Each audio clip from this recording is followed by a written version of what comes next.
It's a pretty gangster Destiny Guardians commercial, you know. Yeah, there you go. Got my G back. For, you know, you can't speak without this magical thing that sticks out of our headset watch. Mm-hmm. Now I can say whatever, and you guys have no idea what I'm saying. Well, But now you can hear me. that was some filtered words, Wolf. You gotta watch your mouth, okay? Well, I can say whatever I want when I do this. Nova's the best hero in your league. Please pick her. She's the greatest. She's tier S. Well, report, Wolf. You guys are not in the same server, so I'll do that for you guys multiple times. Well, we do have our second series of the day, Supernova versus BlossoM. Who is your favorite? We'll go back to the old HGC. Supernova's going to win. Nah, it's going to be a BlossoM 3-0, I think. Oh, but, I mean, Supernova's been better, stagnating. I think like their peak has lowered, but I feel like they're hitting that new peak a little bit more, if that makes sense. Like when Supernova first played at the beginning of HGC, they looked amazing, right? They looked actually phenomenal. And now they look a little bit less good than that when they're at their best, but they seem to be hitting that best more often than not, if that makes sense. Because before, like in part 1, they looked great at the beginning, and then they looked pretty weak for the majority of the season, whereas now they look solid every time, but it's not the same level of play that we saw at the beginning. I don't know what sort of motivation or what kind of practice they were in to get through Crucible, but whatever that was carried through the beginning of part 1 so well. But here we are now, and you know, it feels like it's a little bit of a different story, but still improvement is there on the consistency aspect. Yeah, certainly. I think No Chat Choco has been lacking a little bit in terms of his tempo. They have been one of the better, faster in tempo, and that's why they were able to snowball their lead, catch up to the level compared to the other bottom parts of the Korean standings here. And he has been slower in general, even against those teams. When we came to part 2, maybe it was lack of concentration or just him feeling bad, not as good compared to when he just came in. But when they're contesting against these number 4, 5 teams, against BlossoM today, they really have to show up and show chances because they are not that really far away from the Crucible spot. Yeah, that's true. They are, you know, even any wins against BlossoM actually is great for them. And BlossoM, you know, I feel like has really hit their stride with Gondar as a DPS. And it's really crazy that, you know, we had Gondar and Hong Kong on the same roster. When I saw that, I was like, uh-oh, is Hong Kong playing support? Is Meridave doing DPS? What's going on? And that was kind of the big rumor for a while when everyone kind of behind the scenes knew Meridave was returning to pro play and that he was going to be on BlossoM. But well, Meridave tried DPS, and Onkano and Gondar both played support, but Meridave after, there's a quote from Meridave just saying, there's just no one better than me as a support, so I just have to be the support for the team. I feel like these roles really suit the team well. You know, when you compare it to, even though BlossoM is on paper, according to record, the weaker team compared to Tempest, we'll see if that changes going forward. When you compare the role swaps, BlossoM feels like they got a level up, whereas Tempest, we're still just not sure yet where they're going to fall at the end of it all. But when you look at Deckard Cain specifically, something that Rapid and I talked about a lot yesterday, almost every single game that BlossoM has played, they have gotten Deckard Cain, and they have won almost every time. Meridave sits at a 75% win rate, 12-4 on the hero right now. And since Deckard's release, he has played basically no other supports. His next most played hero is half the games at Malfurion at 8 versus the 16 total. That's also because BlossoM has prioritized Deckard over everything else, even before the other team started putting Deckard on top. Like, right after the release. Yeah. Meridave has been just first picking Deckard all the time. Just give that to me, we'll win. I think that's literally what he says. And they do win. They do manage to pull that win. And if not banned, I think that BlossoM will not ban it because they just have faith that Supernova will just pick something like their comfort picks. Even, you know, on this map, you're less concerned about the Dahaka first pick because it's Spider Queen, but I think that that's something to keep in mind. See as the white main ban come through. So that, again, indicates that BlossoM is looking for the Deckard. But which makes the Deckard first pick stronger for Supernova because white main is banned. But still, they go towards the other path. Merida just laughs, man. Look He's at that. like, Look at his face. Of course I'm going to play Deckard Oh, every time. I'm done with the draft. Have fun, guys. He lies back on the chair and has fun. Yeah. I mean, that's not even a question for them. They insta-lock it. Second pick here might be something like a Phoenix for wave clear. Garrosh is still open. Powerful pick for Honkono, but they're going to go with the Anub, which is suddenly like becoming the most picked tank in Korea. It feels like it's been creeping up, and now it's Anubarak all over again. Yeah, because Diablo is banned all the time, it's a little tough. Garrosh is not as mobile. Anubarak, even if you're caught, tossed by Garrosh, you can borrow charge away. You have Unstoppable. Maybe it's time to remove that. Just like the Moradin. Well, when they give the Phoenix over like this, it means that Supernova has really nice wave clear, and BlossoM's going to have to figure out how they want to deal with that. We do have the potential for another Li Ming game here. Garrosh is removed. Because of the potential wombos that come with that with Deckard Cain. And it's a very powerful hero in the right hands. Both Modern Life and Gondor have played great Li Mings. And against a Phoenix especially, you always feel like Phoenix doesn't have that much health. His strength is in his shield regen, which Li Ming doesn't give you an opportunity. Junkrat ban? Yeah. Yes. So we're looking more like Li Ming here, I think. Just understanding the team. Spider, you're scared of the pokes, and Modern does like to play around with that Junkrat. I don't think they really hit the snipe onto what BlossoM wanted to do, but because he had all the DPS open. I think, you know, Raynor is a good pick, Li Ming is a good pick. These are the safe DPSs that are left open. Hanzo, interestingly enough, not his best map, but there's a small element of boss control, and also, more important than that, is denying turn-ins with both Scatter and Sonic Arrows. Yeah, they can also have Thrall to have that weird, really strong front line where Hanzo can just poke. It's true. It's a lot of follow-up CC with Dragon's Arrow post-10. Supernova's just looking for that main tank. Probably going to be the Muradin. Surprise, surprise. And it'll be Alex's Alexstrasza. Very difficult to utilize Alexstrasza on this map. It's probably her worst map, in fact, because this is the only map where you do not have the objective as a constant focal point. In almost every other map, the objective is announced, you focus on it, you fight over an area. That's where Alexstrasza has her strength. You can't, it's tough to decide when to use your Dragon Queen on this map. And it's also not as common to go for boss. And they do have a lot of control with Maiev anyhow. They get the Thrall as you predicted, so just a lot of, there's tons of different ways for BlossoM to deny turn-ins with this. It's crazy. And then on this map, rotation is so quick. If Supernova missteps a step further out of the bush, one CC will be connecting into death. Anubarak, Blaze, Thrall, and Hanzo, along with Deckard Root, so they have 4 men with CCs. It's a lot of Roots and CC stuns the Airborne. Especially because there's so many moments where you're going to be grouping up to get Alexstrasza's heals. It's very easy to sunder those moments, to arrow in those moments, to jet propulsion in those moments, like you said.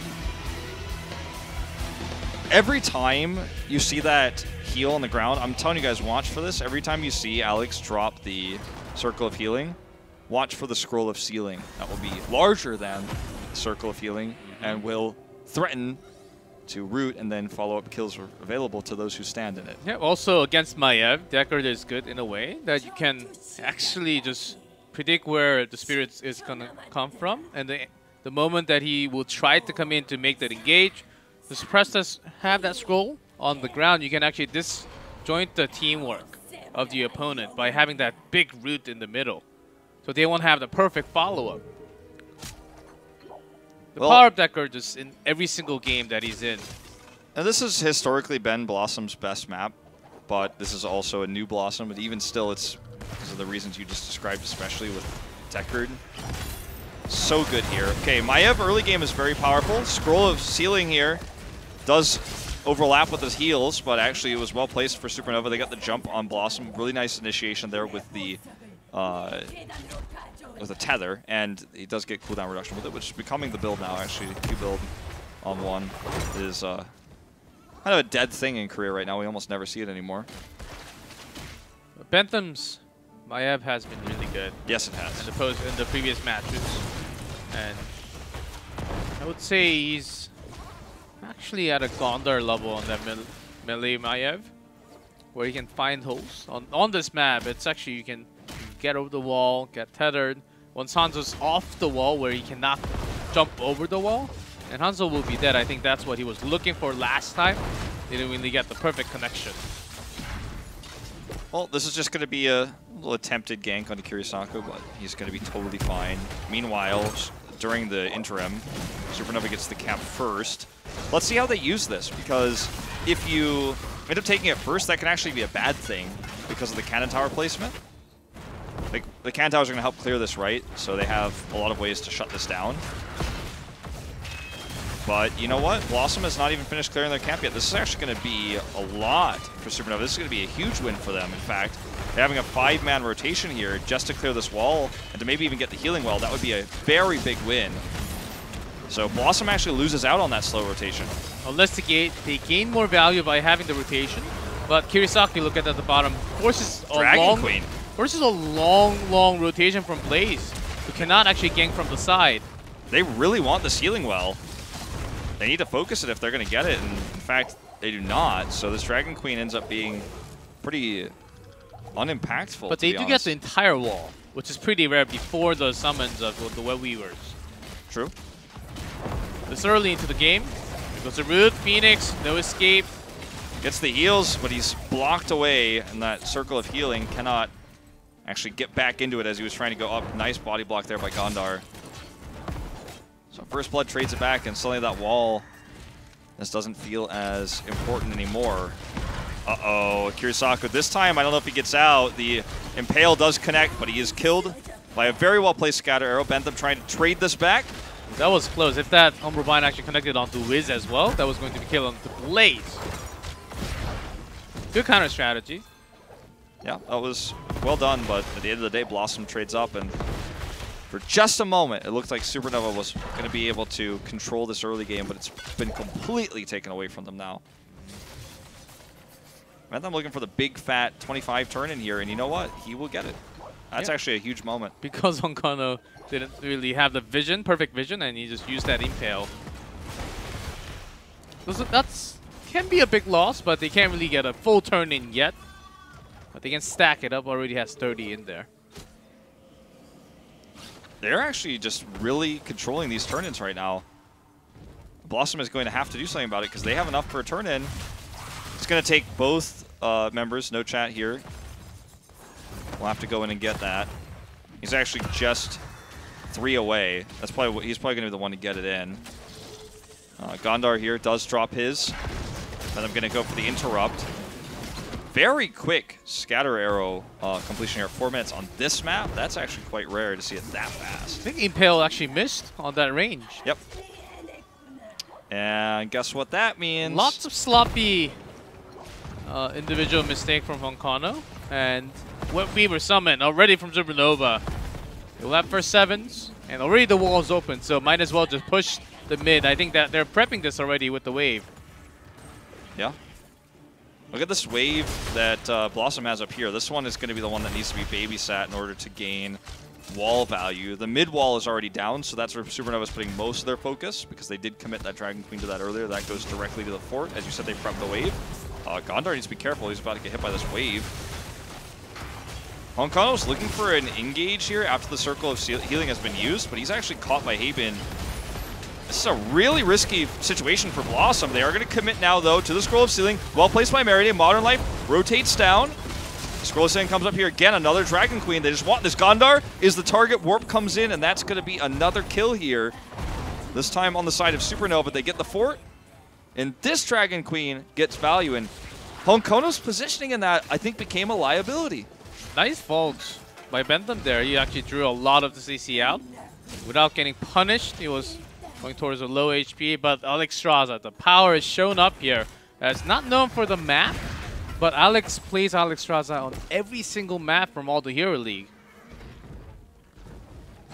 And Kirisaku has been one-man marking the Blaze all the way at the bottom, so Blaze had no chance of rotating up.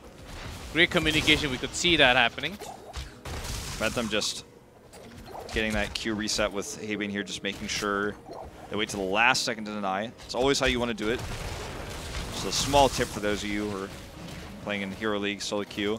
Don't interrupt first, interrupt at the last second of the channel. That way you waste more of their time. It's a pretty easy concept to understand, but you know, in my Hero League games, it doesn't always work out that way.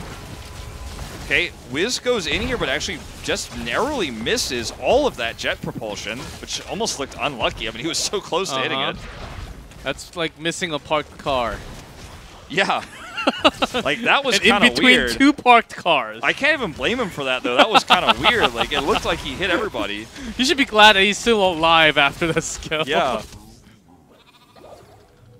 That was a weird one. Yeah, and that was Supernova like... near 10, and then they can't get it back-to-back, but still, it's a lot of gems.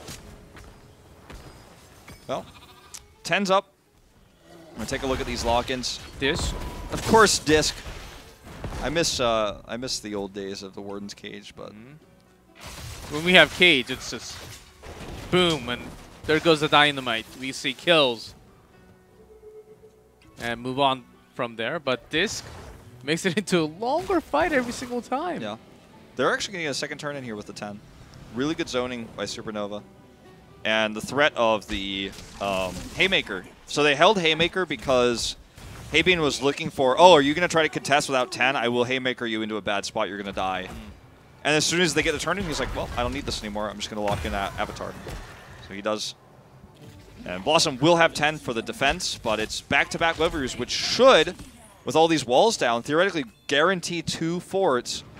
I believe Dragon's Queen should just now be getting up, so they have another one of those they could use for the push. And look at the bot push. Not even contested by BlossoM at the moment. That's a free one.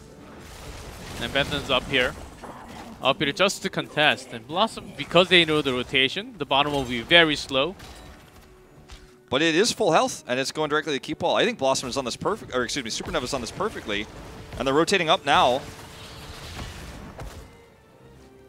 And BlossoM has to find they have to take the slow rotation through their base to come down here, because otherwise they'd get caught.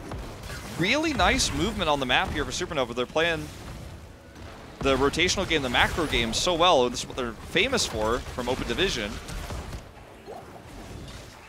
And on the other end, BlossoM is not really connecting. There's the arrow. Not finding no chat.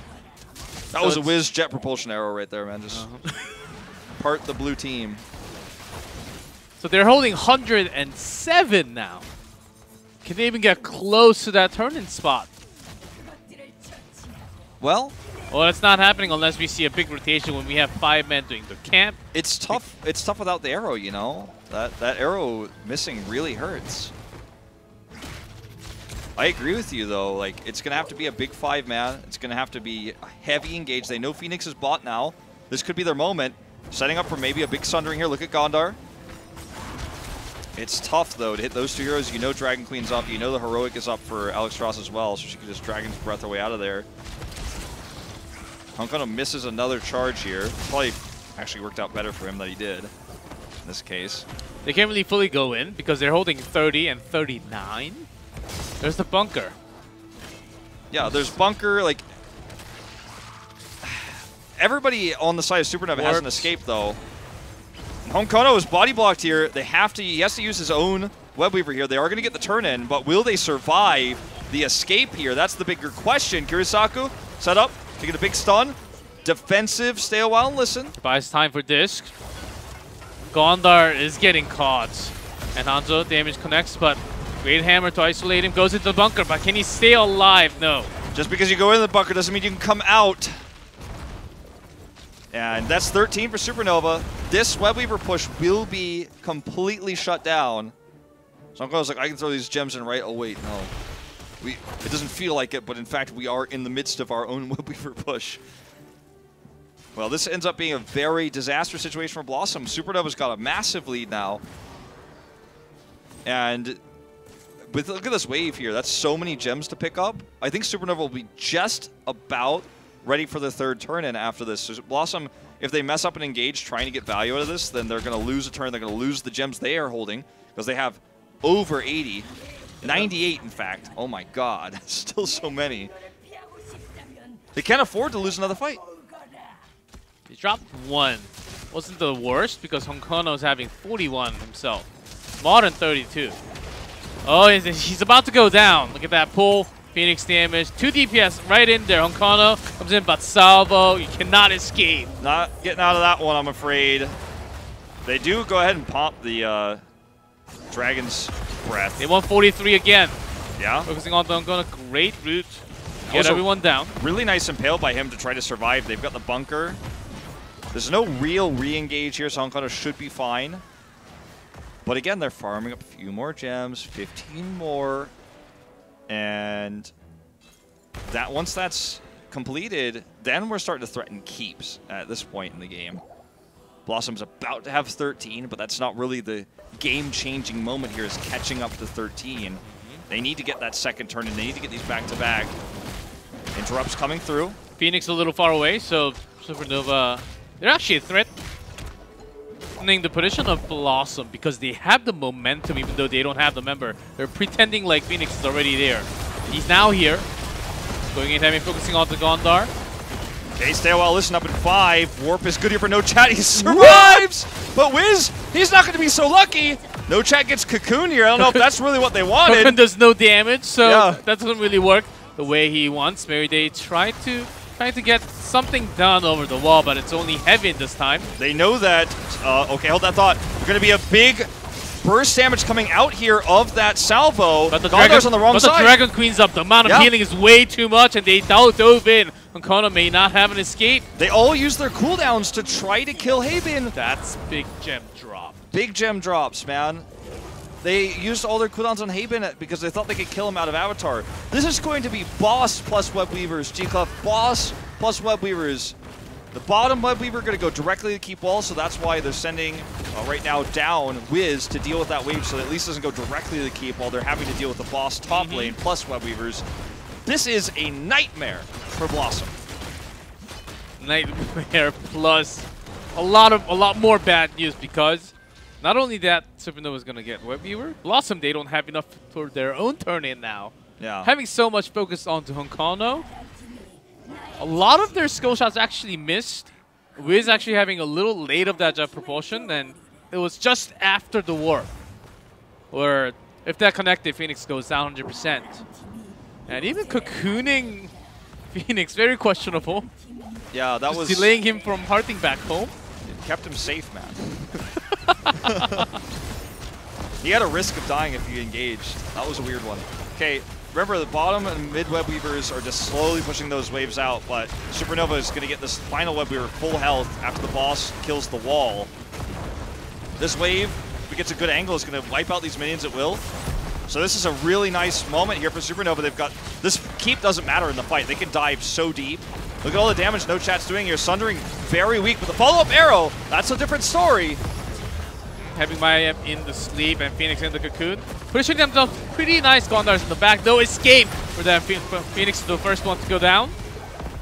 Yeah, they're looking for this kill onto the keep as Gondar, very low, does get taken out. The self-sustain's only, I mean, it's only a little bit you can get from that, honestly. Keep goes down. They can actually continue to fight this. Honko needs to be careful about how he uses his cooldowns here, or he's going to find himself a dead Anub. Meanwhile, bot push, going to get the bottom wall. And this Thrall pick, you know, that we've been seeing a lot tonight has not always been so successful. He went Crash Lightning. I don't know if that's ever going to finish. Sunderings have been okay. Yeah, okay level to initiate, but not with the best follow-up from Honkono. I think Honkono and Wiz whipping a lot of their skill shots today. Not really on the perfect teamwork. How they're supposed to chain together, try to get a kill into Alexstrasza or Phoenix, which has worked a few times only. But if you look carefully during the team fight, very sloppy teamwork. Yeah. And Honkono oftentimes Burrow charges out, so they can't really engage. Yes. So you need to wait for that cooldown. Your entire team needs to wait. Yeah, Honkono is just always in the wrong spot. No exit.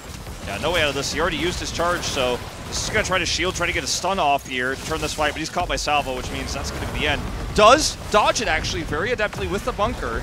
So spoke too soon on that one. No Chet's out of this cocoon. Does get the warp over the wall. Alex is going to go down here. Oh, just barely dodges it. I swear, everything I say comes the opposite. As Salvo goes down, that's going to be a big amount of damage, and BlossoM will lose the fight as Alex just barely survives. It's insane. Crazy clutch play coming out from Alex Raza, actually becoming the aggro, forcing them in. And staying alive. What a support we have for Supernova. Alex Raza not really the most common one, making it work. And it seems he's making Merryday look like Deckard is not a top-tier hero. Yeah. I think a lot of this is about Honkono's greed. He's been so greedy. And that's really starting to add up. Oh, look at that. Phantom knew that Modern was going over the wall, yes. Setting up that spirit even before. Yep, and that's going to be the kill in the Modern Life. That should be game. Look at the Siege Giant push in both. They have Siege Giant push bottom. They have the Night Camp mid. BlossoM's got 5 seconds on Sundering, and that's when this is going to be their opportunity to turn this fight around, but easier said than done. I mean, Supernova's about to hit 20. If they kill this keep, they will. Even without the keep, it's very likely. Because they have all the way around them? Yes. It'll only take 20 seconds to take it down. Seems like they will actually get the keep. Without Hanzo, there's less poking. So Supernova, they stay pretty healthy. Okay, Cocoon's committed. This is their opportunity. Honkono's in. Salvo is going out there. The Sundering is not going to interrupt. So much damage. Bunker only to save Wiz. Everyone else is already dead. Respawn coming through from Hanzo. He's got the arrow. Here it comes. Not going to be enough to turn this fight, I'm afraid. With 20 up now, No Chat gets the extra shield, but it's out. It's running low. Can he get away from this? But he's healed from Alex Raza, and he's back in game. And that's more kills happening. I think they can just go straight to core now. And they will. He survives. The lone Hanzo on the wrong side of the map. But the core is not going to be able to say the same. Core can't hearth home. It is the home. I don't know what I'm saying here, G-Club, but Supernova is going to win game 1. This is going to be another upset win in this week of upsets here. They do get the kill onto Phoenix. But core still way too low, and they still have a lot of mana. Catapults as well. That's it. GG. Wow. You know what? Supernova's my favorite today. After that first game, I cannot imagine myself, unless they somehow change back to their own form for BlossoM weeks ago, or before that Easter Clash where they actually defeated Miracle. It's the opposite now. Miracle's rising up steps ahead. They're on top of the ceiling. And BlossoM, they're at basement level right now. Yeah, I just don't know. I want to sum up this game in one sentence, but I don't think that I can. I do feel like the most egregious thing that we saw was Honkono's positioning on the Anubrock. You pointed out so well, saying having to use Burrow Charge always to escape rather than to engage. Sometimes Burrow Charging it and missing a few impales to prevent, for example, the first turn-in that Supernova had when they were actually slightly behind. And something I've noticed a lot, and you and I have talked about this, is Merryday's 0 deaths. That looks impressive, but I think sometimes Merryday saves himself rather than saving his teammates, and that can cause some problems. Yeah, if you keep your DPS, you go down, you may lack the sustain after.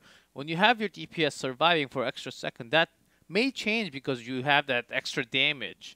And I think his positioning, way too safe, not really diving in together. But today, game 1 might have been the right call because Honkono was diving in alone, and Wiz was, I don't know what he was doing exactly in that game 1. And that's supposed to be their favorite map. Spider Queen has been always the favorite map for BlossoM. Look what happened here. And a few mistakes on the Sundering, some Gondar. When you're running a Thrall, you know, he has to have those potions. If he does have the potions, if you're able to put potions only on Thrall with Deckard, then he heals himself as well, and then Thrall becomes so unkillable, and you're like, who should I focus here? Well, when all your potions have to go into Honkono, well, he's barely trying to get out, and instead of throwing Scroll to set up a big fight, you're throwing Scroll so that Honkono can escape. Then suddenly you're like, what? We're just losing everything. We've lost total control of the map. And the crux of this is always the Anubrock player. What can he accomplish? Where is he? Because if he's if you have to save him instead of following up as to what he's setting up, the pendulum swings the other way. It really does. And we can swing and talk about Supernova. What they were able to do. We knew that Bentham Maiev was going to be very good, but he was on top. He was reading his opponent's next moves. He never really went down, dodged all the CCs with the vault. What a great player. And Alex Raza was actually a really good move, forcing them to take the lead, destroying the wall from first 3-4 minutes into the game. Spider. Not only is he a great Alex Strasza player, as his name would indicate, but he also, his team plays around the Alex Strasza really well because they've clearly practiced this a lot. And how he used his first 2 Dragon Queens to push the wall and then the fort to guarantee those experience leads was actually really